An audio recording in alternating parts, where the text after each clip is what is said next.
এটা কার কবর? আমার ভাবির কবর।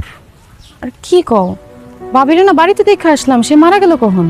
আর এই ভাবি না, আমার বড় ভাইয়ের প্রথম বউ ফারজানা ভাবি। জানো, ফারজানা ভাবি আমারে কত ভালোবাসতো, একদম ছোট ভাইয়ের মতো দেখতো। উনি মারা যাওয়ার 1 মাস পর পর্যন্ত আমি কিচ্ছু খাইতে পারি নাই, ঠিক মতো ঘুমাইতে পারি নাই। আমার এখনো বিশ্বাস হয় না যে আমার ভাবি মারা গেছে। বড় ভাইজান ভালোবাসা তারে বিয়ে করছিল না? হ্যাঁ, ছোটবেলার থেকে দুজন দুজনকে ভালোবাসতো।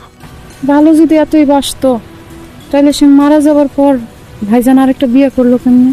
ভাইজান তোর বিয়ে করতে চায় নাই, আব্বা আম্মা জোর করে বিয়ে করাইছে। জানো, আমাকে এখন যে ভাবি, সে আমাকে খালাতো বোন। তার আগে একটা বিয়ে হয়েছিল, তার জামাই বিদেশে চাকরি করতো, সেখানেই মারা যায়। এরপরে ভাইয়ের সাথে বিয়ে হয়। ফারজানা ভাবি আত্মহত্যা করছিল না?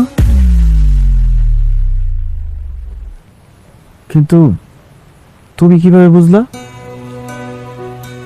এমনি মনে হইলো। আমার ডর করতেছে, চলো বাড়িতে যাই। চলো।